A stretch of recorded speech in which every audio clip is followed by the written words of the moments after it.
Hello, bonsoir, and welcome to the Get French Football News Show. I'm your host, Nathan Staples, and joining me this week are French football writer Richard Allen, and along with our very own Eric Devim. The darling buds of May have sprouted, which can only really mean one thing at this time of year. The football season is slowly coming to a close, but with only a few weeks left to fight for. Can anyone make that great escape in the final few weeks? Can there be one last rush for those places for the European spots? We'll wait and see. But all of that and more after the latest headlines. Saint-Etienne finally showed signs of life in a 2-2 draw with Bordeaux on Friday, but it was likely not enough to allow them to qualify for European football. In Saturday's early match, PSG thumped Bastia 5-0 with Edinson Cavani netting a brace and having a penalty saved by Jean-Louis Leca. In the multiplex, Monaco rebounded from their Champions League loss to notch a 3-0 victory at Nancy, while fellow relegation candidates Dijon were similarly thrashed on the road 4-0 at Guingamp, a result which saw Jimmy Briand and Yannis Salibur both record braces. There were happier times for Metz, whose 2-0 win at Lille officially confirmed their Ligue 1 status for next year, while Angers did the same with a 1-1 draw at Lorient. The day's big winners, though, were Caen, as a diving header from Ivan Santini allowed the Norman side to move clear of Lorient and Dijon into 16th. Sunday's early match saw Montpellier fall at Rennes 1-0, the southern side still not mathematically safe of the drop zone. Lyon needed a brace for substitute Maxwell Cornet, but managed to come from behind to win 3-2 at home to Nantes, a result which sees Les Gaunes 5 points ahead of 5th place Marseille with 2 left to play. Sunday's grand shock saw Nice once again involved in a dramatic match, with Patrice Evra scoring the winner after the visitors had hit the woodwork twice in the first half. In Ligue 2, relegation remains a dogfight as ever, as Nîmes' clutch win at Brest keeps their promotion hopes alive, while with Amiens and Troyes also victorious, although Strasbourg can move 5 points clear at the top with a win at Lens this evening. They are playing at the time of recording. And that's all for the news. But remember, for all the latest, head on over to our website at www.getfootballnewsfrance.com and follow us on Twitter at GFFN. We start this week with the relegation battle, which is simmering quite nicely over the last few weeks with only a couple of weeks left. 5 points separate the bottom 5 teams, but we will start with the one that is at rock bottom at the moment, Eric, in Bastia. And after the LFP's ruling on the Lyon game and the PSG result, is that probably it for the Corsicans? Have they left themselves too much to do with so little time left? Well, I mean, the playoffs are certainly in the frame if they can win at home. At home, if they can win at wherever they're playing Istro this upcoming match, and that would put them ahead of both Dijon and Nancy on points, depending on the results. I don't see them getting anything from Marseille the final week, particularly if Marseille failed to win against Bordeaux this weekend. But I think there's certainly a chance that they could stay up. I think that it would be better for the league and for France were they not to, but. Yeah, there's certainly a chance. I mean, they've shown time and again that they can be solid and dogged defensively. Enzo Crivelli and Saint-Maximin, they have a caliber of player that can turn a match on its head very quickly. And yeah, I think that they're not dead yet, as much as I would like them to be. That's been the sort of the running theme of the last couple of weeks, hasn't it, really? But Rich, we'll go on to the punishment that the LFP dished out earlier this week on Thursday evening first, and that was that they've awarded the game to Lyon, and Bastia have to play their remaining home games away from the Fioriani. But is that enough of a punishment for you for what happened in that game against Lyon, or should they have maybe also had a points deduction which would have effectively seen them down? I think they absolutely should have had a points deduction. I think you look at the incidents that we've already seen this season alone, let alone seasons gone by, and to have come away from that ruling with no points deduction, taking into account what eventually it was overturned, but what Metz were handed down for their flare incident in also the Lyon game earlier in the season, it gobsmacked me. I think a lot of us were waiting up quite late at night. I think the LFP certainly took their time in making that decision. But it slowly started to sort of come out prior to officially being announced that they're actually only going to get, they've already played one game away from Corsica, the rain game. So two more games at a neutral ground behind closed doors, and a 3-point switch. We all knew that was always going to be awarded. So I was borderline appalled, really, that they've come out of this actually not too bad yet again. I've lost track of the amount of times that Bastia seem to have gotten away with some pretty shocking incidences at their home ground. But to the question of whether I think they're done, I look at the last two games, the sort of, I suppose, 5 sides that are still looking to avoid the drop. And I think to be staying up, each side's going to be needing to win a game. So I think Bastia's game against Lorient is very winnable. But I'm not sure if that's going to be enough, if I'm perfectly honest. I can see, I look at the other games and I could see, I'm going with the Dijon win over Nancy. I could easily see Caen beating Rennes. So although I think they may pick up some points against Lorient, I don't think it's going to be enough. And as Eric said, I can't see them getting anything at Marseille away on the final day of the season.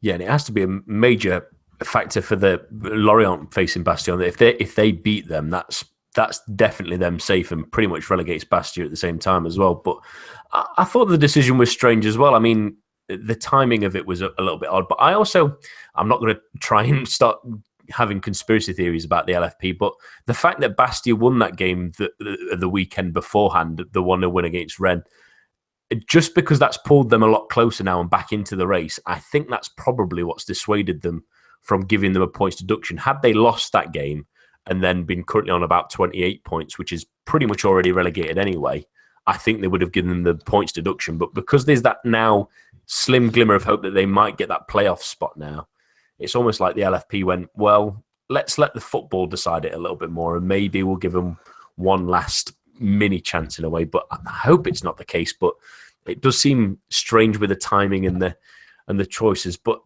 Eric, let's talk about another team that's right around the bottom, and that's Nancy, who have been middling for quite a number of weeks. They had a decent. They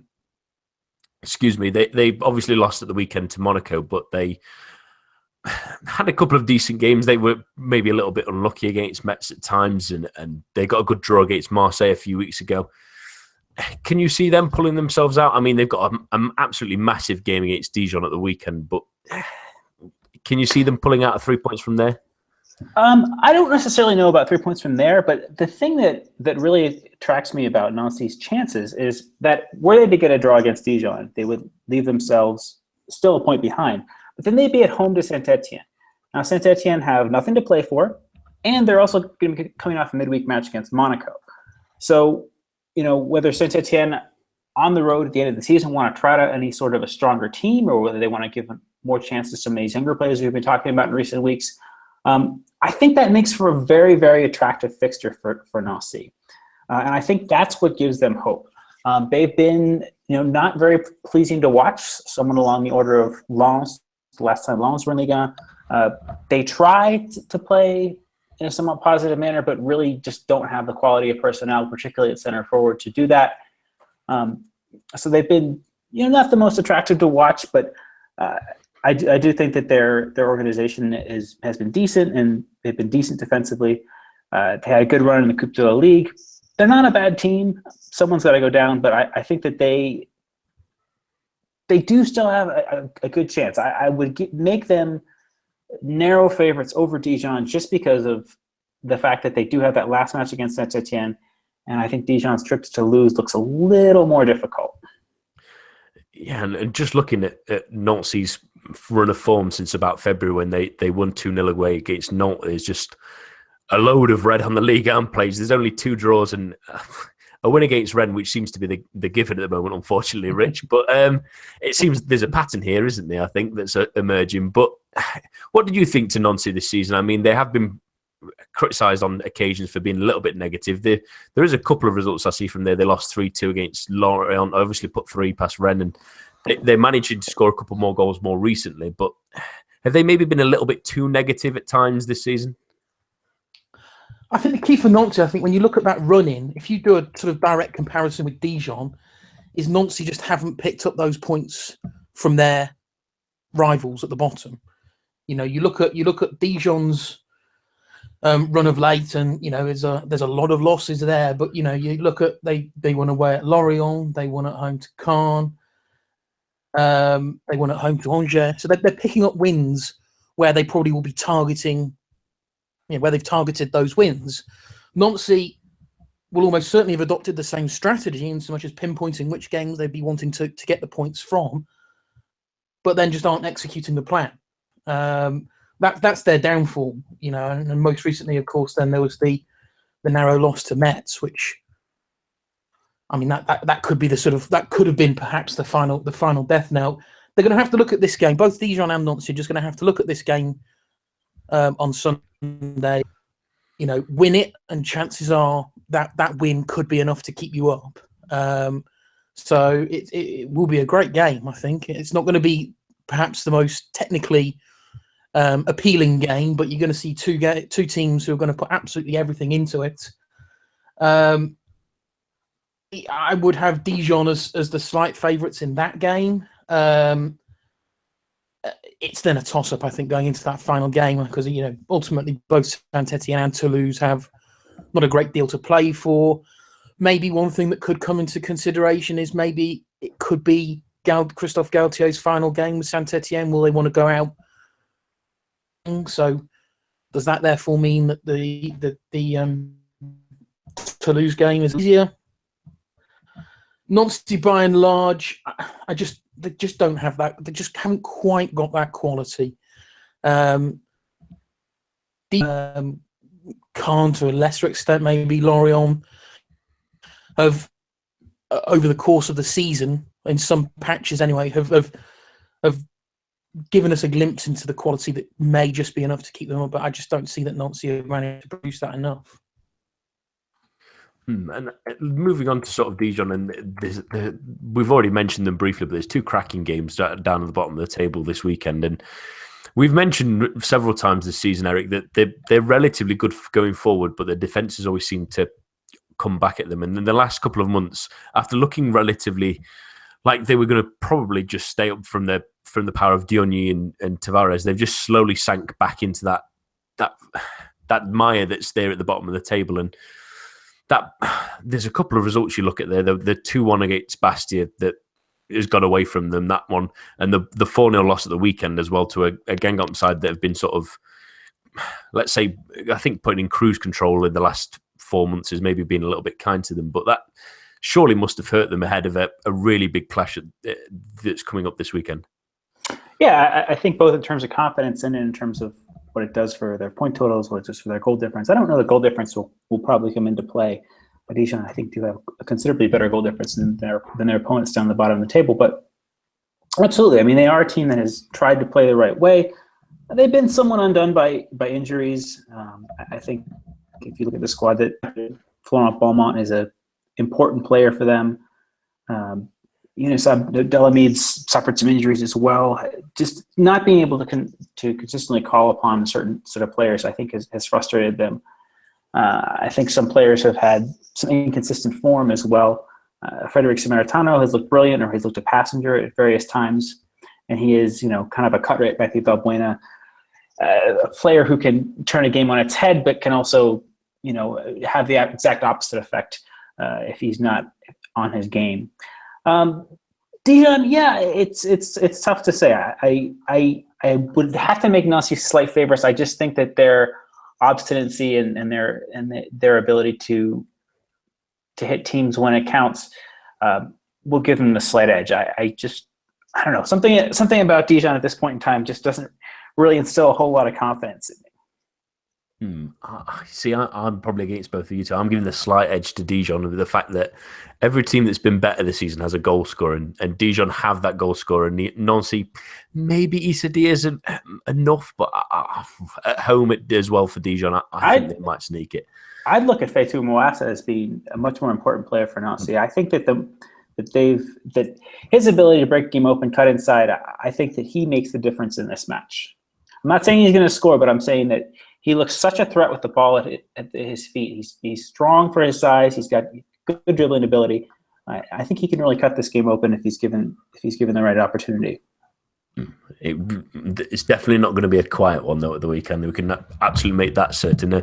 Talking about the other game, Rich, and that's Lorient, who a couple of weeks ago you might have said that they were pretty much safe with the amount of good results they were picking up when they really went on that storming run of about, I think it was 4 wins in a row. I think in the end, 3 wins. Sorry, it was 4 wins in 5, but it's still not quite enough to see them safe, but surely in a neutral ground against a Bastia side that might be a little bit on edge still, this could be the real knockout blow for them, can't it? It can be. I think first and foremost, I think they will get something from that Bastia game that will see them safe. But it's been from a neutral's perspective. It's been everyone loves a story of. We had it with Toulouse last season. It's perhaps not been quite as dramatic with Lorient this season, but start of the year. Even as recent as sort of February and into March time, everyone, including myself, had written them off completely. They just were playing dreadfully, no luck. The bigger name players weren't turning up, and all of a sudden, it took that narrow win at Nancy, and bang, something changed. Be it Cassoni in his style, be it the player's mentality, but something changed, and then we saw that great run of form. Slightly annoyed that they couldn't get the job done last weekend. I think they probably would have looked at Angers at home as taken into consideration. I think their recent performances, they'd have looked at Angers at home and thought, yeah, there's the win, we'll get the win, job done. Can sort of sit relatively easily then for the final 2 games. So they'll be annoyed, I think, that they didn't get the job done there. But I think looking at their form, they're scoring goals, scoring a lot of goals recently. I think they've got enough to get at least a point, and that for them. And looking at the same time, they might not want to leave it till that last week, because if Bordeaux is still playing for that 5th place as well, or if they've gained the advantage on Marseille, that might keeps that interesting as well. But finally, on this sort of relegation talk, Eric, it's Caen, which you look on the face of things in this league table, and they've scored the 3rd least in the league, or 4th least. Sorry, I missed out Rennes there, and they've conceded the 2nd most in the league, 3rd most in the league. They've got the worst, 2nd worst goal difference. Yet they are pretty much, you would say, a point will do for them at the weekend. It's a strange old season for them, isn't it?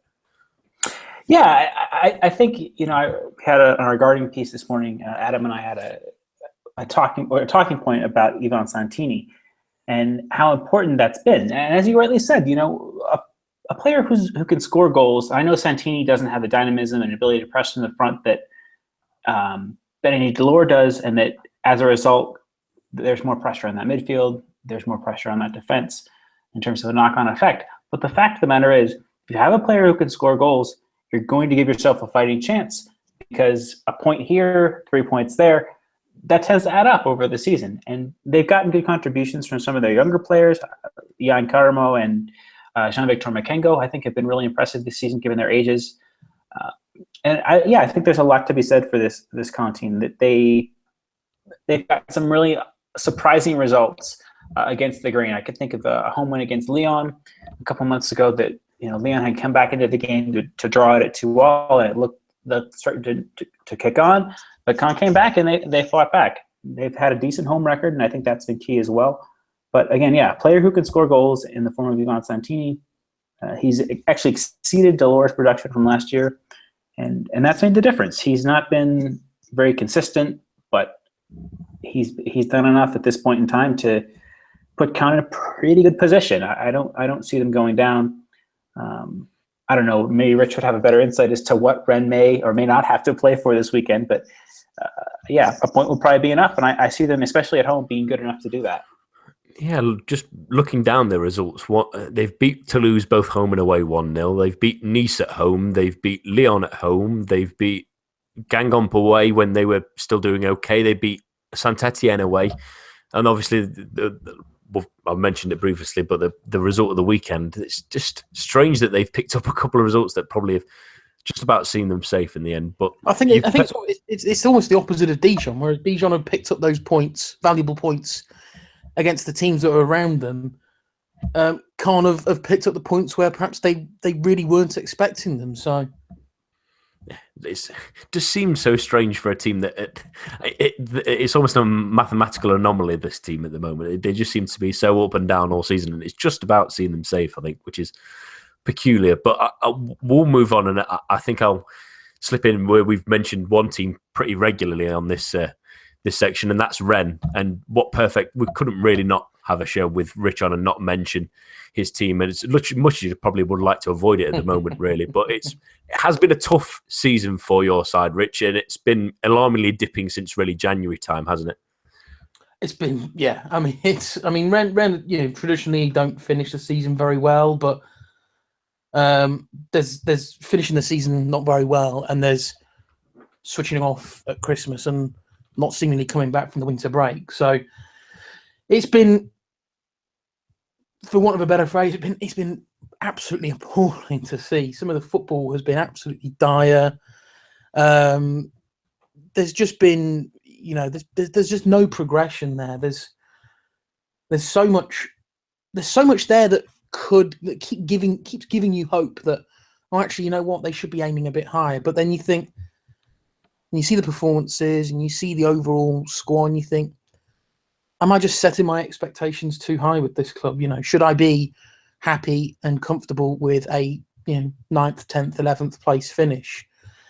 And then you see a team like Nice last season, prior to the success of this season, and they had a great season, but that squad wasn't as spectacular as perhaps people initially thought at the start of the season. And there's a lot of other clubs that just think, why can't that be Rennes? There's no reason why that can't be Rennes. Everything's in place, but it's this second half of the season has been, there's not been a great many, 3, 4, 5 clubs, I think, with worse records since the turn of the year. So it doesn't fill me with a lot of hope going into the close season. But as ever with Rennes, they just keep you with enough to keep you interested.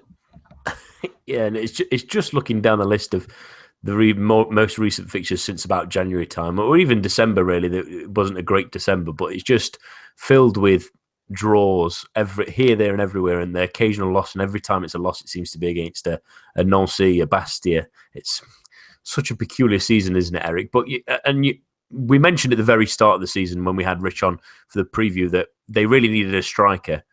They've scored 33 goals. That's only better than the bottom 2 sides in the league. If this was such a glaring issue at the start of the season, why wasn't it addressed sort of January time? Well, they did bring in Mbele. I don't know, Rich, if you see him long-term as playing on the right wing or as supplanting CEO up front, but I think that they certainly had money to spend after the sales of Intap and Grosicki and the Brazilian, help me out here. He didn't have a great season, but was better last year. Pedro Henrique. Right. So there was certainly money to spend. I think they netted somewhere on the order of 11 or 12 million on the sales of the 3 of those. So why not take a chance and bring in a player? I think that we've seen that players with creativity, with goal scoring ability, can give just a little bit of hope for a team. I think that Rennes, in failing to replace, not that I don't think Mbele can't look better in the near future, but that Rennes really should have invested in some sort of a striker. Whether they thought that bringing someone in would sap the confidence of a player like Wesley Saïd, who is still young and still has shown flashes now and then, but I think that maybe they thought at that point in time we're safe. We can sort of play around and see what we've got here in terms of a bigger push for the summer. But at the same time, it's frustrating to see that, given that they had been in and around those European places, to use the catchphrase there, at that point in time. And just to see them really abdicate the season, even with so many good things going for them, is really frustrating to see. This is a team that's going to need a major overhaul in the summer. Benoit Costil looks set to go as well. I wouldn't be surprised if other players followed him out the door. Joris Nagnon has had a great season. Benjamin Andre has as well. I hope that they stay in Ligue 1, but I'm not saying that, perhaps you could see Andre going to someone like Lyon if they wanted to replace Tolisso with another player. And the same thing with Nagnon. I think he's, central defenders are always at a premium. We've seen some of the fees paid by teams in England that, you could do worse than taking a chance on a player like him. So it's a really frustrating situation to see. I think that I have a lot of time for Christian Gourcuff over his career, but I think if he's the one that's making personnel decisions at this point in time, it's a really frustrating thing to see. And we do give their strikers a hard time, but when you sell all their wingers that are providing all the crosses for them just before the end of the January transfer window, it doesn't really help anyone at all. Let's try and focus on a couple of positives, and Eric's touched on them very briefly there. And the main one, really, Rich, for you is the youngster Joris Nagnon, who's had a terrific young season, and hopefully they can keep hold of him. How good has he been for Rennes this season? Oh, he's been absolutely magnificent. He sort of played a handful of games towards the end of last season. He was sort of brought in then due to really for injury cover towards the start of this season, and from then on in, he's been brilliant. Exceeded all expectations by a considerable distance. When you watch him play, you sometimes forget how young and experienced he actually is. He's quick, he's powerful, immensely powerful. I mean, we saw in a game recently, he took a nasty bump to the head, probably should have come off at that point, got up, got back on with it, took another bump to the head, got an absolutely monstrous visible bump on his head, and eventually, that got bandaged up and he was back on again. Then he went down again, and he's got quite a character about him. He's a big asset to the team. There will be demand for him, I think, this summer. I think Rennes will keep him, but I strongly suspect that come January, the coming January, he could well be off if he demonstrates that this season wasn't just a one-off. If he can start next season in a similar vein, and he will be first choice defender because he's by quite a way our best defender. The absolute shining light. There have been one or two others. I've been pretty happy with Ben Sebaini. A little hot-headed at times, but by and large, he's had a decent season. I think Ludovic Ball is a pretty competent left back, certainly going forward. Benjamin Andre, as Eric touched upon. Mubele then came in January. In answer to a point that Eric raised a moment ago, I don't see him as a central striker. I don't think he has that enough composure in front of goal. More than happy for him to be playing out wide on the right. He's got pace. He's happy to run at players. He's a bit hit and miss in terms of an end product, but he's got on the score sheet a few times. So he's been a decent signing. I see the problem with this team, unfortunately, with both Christian Gourcuff and René Ruello, the president.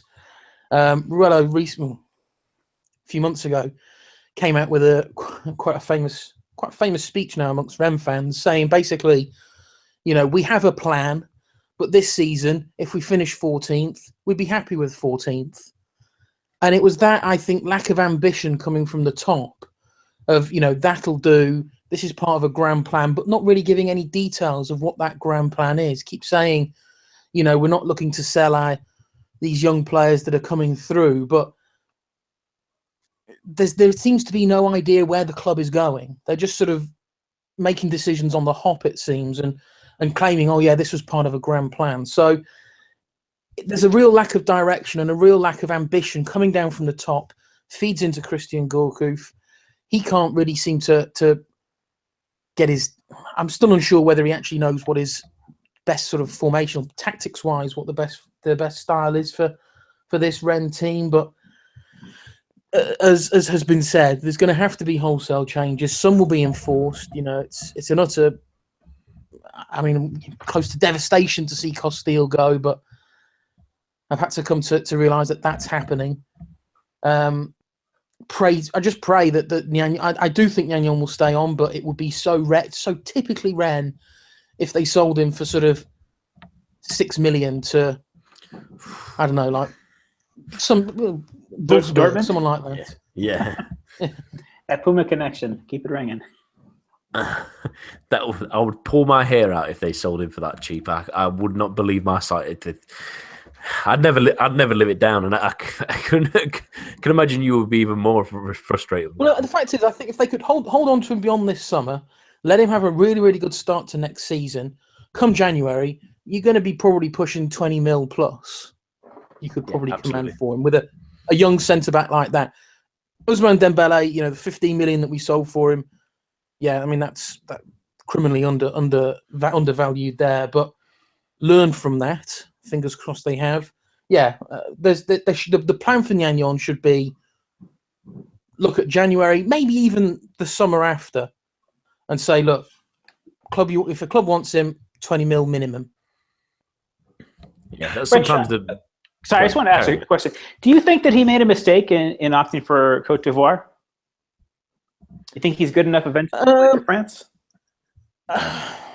The optimistic side of me would say yes, he is good enough, but then I think there's a lot of competition I think coming through. We've got Laporte, Varane's going to be around for a little while longer. We've got Umtiti, we've got Lucas Hernandez. There's Issa Diop maybe coming through. There's a whole host. There's a lot of competition there, and I just think credit to him for coming out at such a young age and saying, you know what, this is where I'm going, and this is what I'm going to do. I'd like to have perhaps seen him maybe held off on making that decision until after the summer, because I'd quite like to have perhaps had the experience of the Under-20 World Cup. So I'm certain he would have gone. But fair enough, fair play. He's made that decision. He will see, therefore, regular international football, and that's only going to make him a better player. No, I totally agree. It seems like when I saw it was announced that it seemed like a good decision for him to go that way, because there is so much competition, and at the same time, France won't be although he's a fantastic player, not too worried, because there's absolutely an incredible amount of French centre backs at the moment. And from my point of view as well, for Rennes, I mentioned it when the January transfer window sort of closed up, that I expected really Diakabe to really step up a little bit more than he has done. I know he's still young, but he's not, and he's played plenty of games this season. I mean, he's played 23 games. He's only scored twice. He looked really impressive whenever he came off the bench, but he's never really kicked on as much as I hoped he would do, which kind of sounds like Rennes season full stop, doesn't it? But I think there's a lack of. I think Gourcuff, weirdly, for someone who at Lorient certainly seemed to encourage youth development, I think he has there's a bit of lack of trust. Nagnon is perhaps a bit of an anomaly on that front, but there's a lot of really, really talented young players. We saw Nicolas Janvier, who's had a really good season with the reserves. He was called up then for the match at the weekend, put into the starting lineup. Okay, he wasn't fantastic, but no Rennes player was. Half-time, hauled off. I mean, the message that's sending out to both Janvier and the other young players is, we're not playing well. It's all on you. You're responsible. You're out of here. So for me, there's an over reliance on some very average players and not willing. Bear in mind, we're safe. We've been safe, I think, for a few weeks now. Is let these youngsters free. Let them have that chance to really show what they can do and stick with them. They're not all going to be Ousmane Dembele or Joris Nagnon and come into the team and be absolutely amazing first off. It's going to take time. So I'm hoping next season, experience added to the team, some good experience added to the team, but that he is a bit more free, I suppose, with his decisions on the young players. So very quickly from both of you, is there still faith in Gorkov? Do you still think he's the man to take Rennes forward? I have my severe doubts. What he's doing with the team, combined with the way the board are operating things, I'm not sure he is. Eric? I would have to agree. I don't see what the team's transfer policy is, what the team's player policies, which just mentioned, is. I think that given that there's so much incredibly young talent in France, and then Rennes are a club of some means via their ownership, that to bring in a player like Morgan Amalfitano, Clément Chantôme, when there are better, younger alternatives around, it just boggles the mind. And to spend money, I know that they don't all cost money, but to invest player wages, to invest development of players, in players like that, when there are so many young players that be given a chance either from within the team's academy or from other teams in the league, it just doesn't make any sense. For me, if I'm running a team in France, I know that there are teams above me that can prevent me from having a certain level of success. I don't see Rennes realistically challenging for the Champions League, for example. But to be in those European places, 4, 5, 6, I think is certainly within this club's means, particularly financially, and particularly with the academy that they have. There's no reason not to be reaching that level of success, barring a huge run of injuries or some other team coming from out of nowhere. Yeah, and it starts to get that moment where you start to worry about next season if they don't start moving forward. And teams without a plan sometimes are better, tend to be the ones that drift after a bit. But we'll go on to the fight for fifth really now, and it's another brawl that's still going on with currently this being the only other Europa League spot available, but that obviously could change depending on the Coupe de France final. Marseille have taken the lead in that race after their 2-1 win against Nice at the weekend, and they face rivals Bordeaux in what could be a really tasty affair at the weekend. And they've been on an excellent run in recent weeks. Eric, can they seal that position with a big victory against Bordeaux? Yeah, I mean, Bordeaux. So I think I would think a lot of our listeners are at least watched or at least aware of the match that Bordeaux played against Saint-Etienne. And I'm blanking on who it was. Was it you, Rich? Somebody from the French Football Weekly team tweeted a picture of Palois wanting to go on vacation earlier. Yeah, it wasn't me, but I saw that. Yeah. So I mean, this is the thing, that Bordeaux have a great chance to seal fifth with a win or a draw against Marseille coming up this weekend. But then you've got, with Levchuk already suspended, you have Palois, who goes and makes a stupid challenge on Nordin, and that match is closing stages, gets himself a straight red, is likely to miss the rest of the season, and there you have it. I think that's Bordeaux's season in a nutshell. They'll get sixth, which will probably be a European place, but the fact that this team had a real chance to get fourth and fell away in these last few weeks is a little frustrating to see. I think Jocelyn Gourvenec's done a lot of great things with this young team, but to have Palois for the umpteenth time in his Bordeaux career get a red card or a suspension in the case of last season at a crucial juncture is just really, really frustrating to see. And I don't give Bordeaux much hope of getting anything, because they're going to probably be playing the Zenit loanee Jukanovic and maybe Theo Pellinard in defense. Maybe Toulon drops into defense. I don't give them any chance, especially given the attacking form that Marseille are in right now. Yeah, I think Thiago Silva maybe needs to give Palois a ring and get that suggestion for an early holiday next time, I think, so he can have a longer stay off. It seems to be the form for the Brazilian at the moment. But let's stick with Bordeaux then, Rich. Me and Eric had a brief talk on Twitter on Friday just before the game that they didn't start Valentin Varda and were maybe a little bit more negative in getting Plachiel on. Does that frustrate you against a team against Saint-Etienne that have, especially at the start of games, struggled to score goals and have struggled to score goals all season? Yeah, it was a curious decision. I tried to initially rationalise it by saying perhaps they're just, perhaps Gourvenec is thinking, you know what, I'm really focusing on that Marseille game. That's the crunch game. But then I sort of think back and think, well, you're going to a Saint-Etienne side who pretty much at that point didn't have a great deal to play for, haven't been in spectacular form. You could have gone there, win, and put yourself in a much, much better position, and perhaps more importantly, take that momentum into the Marseille game.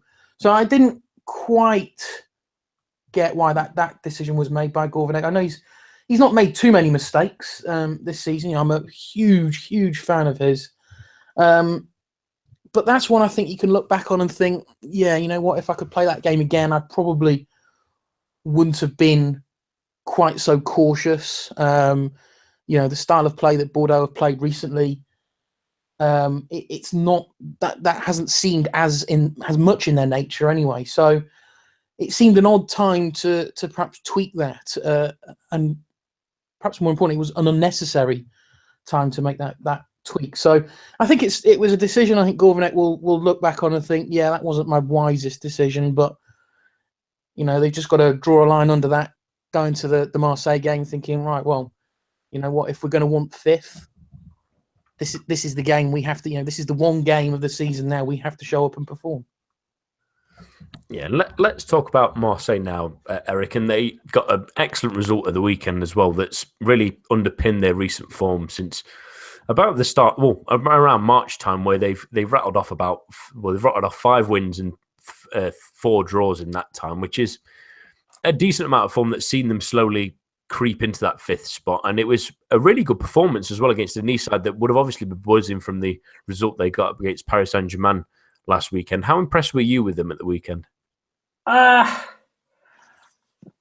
Yeah. I mean, credit Marseille for the win. Nice are a tough team, but they did hit the woodwork twice. Could Cardinal have done better on Gomis's goal? It wasn't an all-conquering Marseille like we saw last weekend against Caen. It was a decent performance in a big match against a rival. Okay, fine. They got the result they needed. I don't think they were as imperious as they have been. I think it was. This was. I think that we have to. I'm trying to say this. Look, Marseille. Yes, Marseille are on a long unbeaten run. They've gone up the table. I think that European football is a just reward for the season that they've had. But I do think that there are caveats to a lot of these matches. Should they really be drawing away to Lille? Should they really be drawing at home to Dijon? Should they really be drawing away to Nancy? They thumped Saint-Etienne, but Saint-Etienne were missing Pogba and Perrin. They had a big result at Caen, but it's Caen. They beat Nice, but Nice were probably a little bit emotionally drained after the previous week, and they did hit the woodwork twice. And some of the other wins in this thing, it's a season of progression for Marseille. I think they're in a better place now, not only because of McCourt, but because of the players they brought in and because of the attacking ethos that Rudy Garcia has put in. That's great to see. I think a strong Marseille is good for Ligue 1, but I really hesitate to lavish praise on this team right now. I still think there's a lot to be worked out, and they have ridden their luck to some extent. And they're not as bad as the team that got bumped by PSG, but they're also not an all-conquering force at this point in time.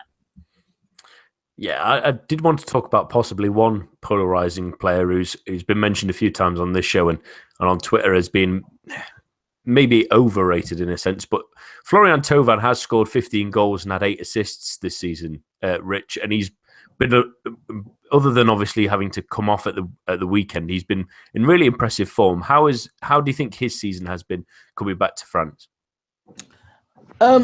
It's, as far as I'm concerned, it's been a huge success. Those who know me will know I'm notoriously not a Marseille fan, and perhaps even more in particular, not a Thauvin fan. But this season, yeah, something's changed in him. Maybe, I think I would probably put it down to Rudy Garcia. I think certainly it's since he came into the club. He's gone on to another level. We're finally seeing the Thauvin that we saw all those years ago at Bastia. I think it's taken too long for him to finally reach this feeling that he has progressed. It has taken way too long. There was a silly move to Newcastle in there. There was all the unnecessary palaver when he had his move to Lille. But yeah, no, fair play to him. He's playing the best football of his career. He's probably one of, if not the most important player in that Marseille squad at the moment. He's getting on the score sheet. He's scoring good goals. He's scoring crappy goals. I can only take my hat off to him and say I didn't expect him to be this good this season, considering what's gone on in the last couple of seasons. So, credit to him, credit to Rudy Garcia. The onus, I think, now is on Tovan to keep that form then into the next season. Absolutely, and I think the attitude change is the biggest thing for me as well. He does seem like he's grown up a little bit. He's understood where his role is really in football, rather than sort of spitting his dummy out as he has done in the past, and that's really refocused him on his game, and he's really, really improved. And I think there's a basis of a really good Marseille side here as well, with the likes of Sanson as well, who's had an excellent season. But very briefly from both of you, which one would you rather see in Europe next season? That's probably the best question. Eric, who do you think's best suited to handle a Europa League campaign as well as a Ligue 1 campaign? Marseille. I think that given the investment they're likely to get this summer, I hope it's not Giroud, I hope it's not Gabay, but they've got a decent squad depth. I mean, you look at some of the young players they have coming through as well, Zambo and Guisa in particular. I think is a player who's got a lot to grow. They need to figure out some of these loan signings. Banker and in particular, I think has been great this season, and they need to tie him down or replace him. And yeah, Bordeaux have been great, but I think that given how rash Palois can be, given the ages of the likes of Batoula and Aplacio, I do think that they might suffer a little bit in depth going forward. The future of Carasso is another one. I've seen rumblings that he's leaving the club, and I really would not trust Bordeaux in Europe if it's Jerome Prior and Paul Bernardoni in goal. Neither one of them have done very much to impress me in the time that Carasso has been injured or otherwise unavailable this season. So yeah, it's got to be Marseille at this point in time. Rich, could you make a case that Bordeaux maybe could have enough strength in depth if they have a decent summer to also compete on a European front if they get there?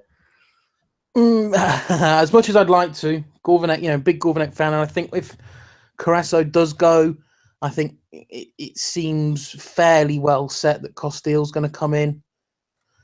So again, I would love to see him having some, time playing European football. I don't know. I don't think that club will be making the investment. They'll be making nowhere near the level of investment that Marseille will. There's a lot of work that still needs to be done on that Marseille side. They need to probably look at their entire defence.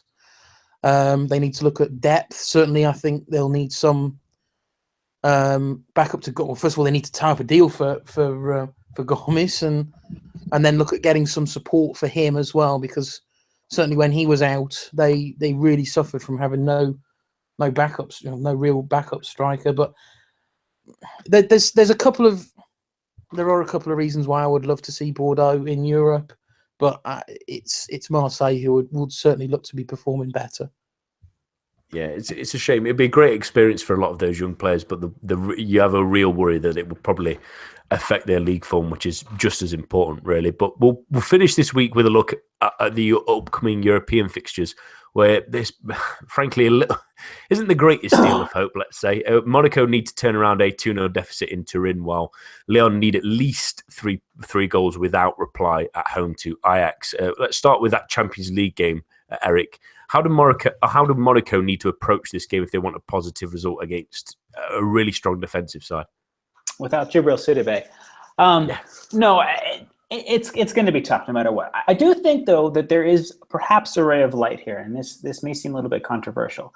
I think that in terms of playing defensively and keeping the lead, Juventus with Claudio Marchisio instead of Sami Khedira are a better team. Marchisio is a better passer. Khedira is a little bit less solid defensively. And I think with Lamar and Silva cutting inside and testing that Juventus midfield, which, remind you now, without Marchisio, really lacks an orthodox defensive midfielder. Khedira has played as a number 6/number 8 at points in his career. He's not really as sound of a presence as Marquisio is, and we all know that Miralem Pjanic is a player who likes to get forward as well.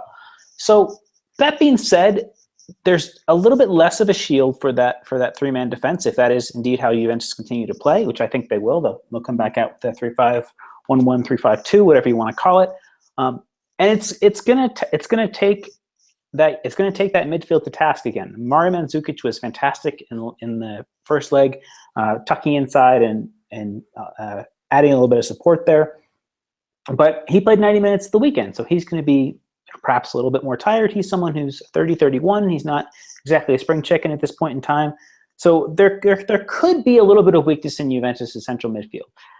I don't see that being enough to tip the scales, but I could see this being an entertaining match. Maybe a 1-1 draw or a 2-1 Monaco win. I think this is going to be a little bit more open than the last match for Juventus, and that it's going to be an exciting match to watch, and it's going to, I think, be validation for what's really been a stunning European campaign for Monaco.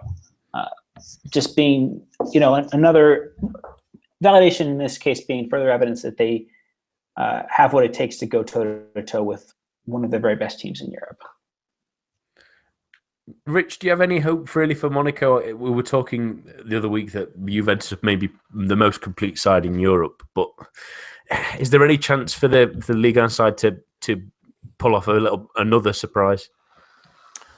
The key is going to be that first 15, 20 minutes. If Monaco can come flying out of the blocks, nick an early goal, perhaps really test the nerves, I suppose, of this Juventus side, then they might have a chance. If Juventus can do as I've probably, if I'm honest, fully expect them to do, put up another brick wall for the opening 20 minutes, don't give Monaco a sniff, then I really don't see as that game goes on beyond those opening 15, 20 minutes, I can't see much hope for Monaco, if I'm perfectly honest. But I've gone on numerous records to say there is absolutely zero shame for Monaco to go out to this Juventus side. This Juventus side is a bit of a freak in so much as how organised they are. It's a long time, I think, since I've seen a side in Europe as disciplined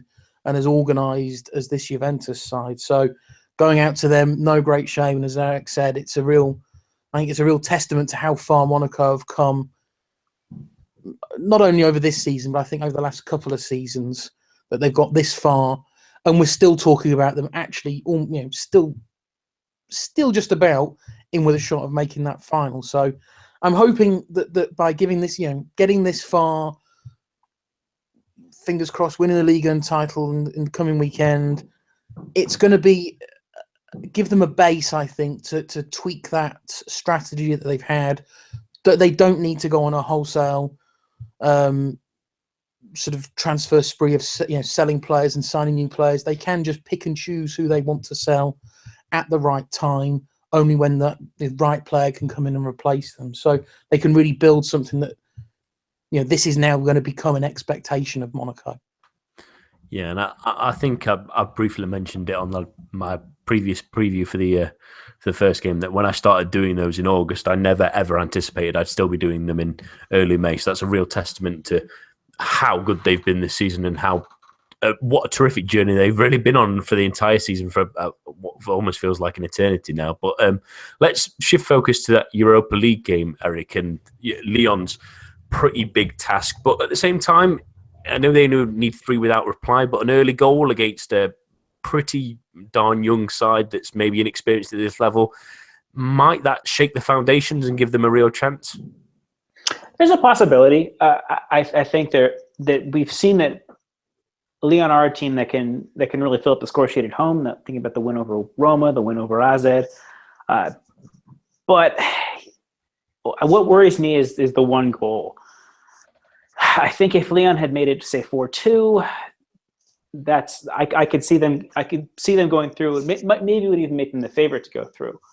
But at 4-1, to make up 3 goals and to keep Juventus out with this defense, I just don't see it. There's a lack of cohesion. There's a lack of mental clarity. We saw that again at the weekend. Gone along losing Kiamjie on non-equalizer. It's just this team, for whatever reason, don't have it mentally right now. And there's just too many mistakes for me to see them not letting Ajax score.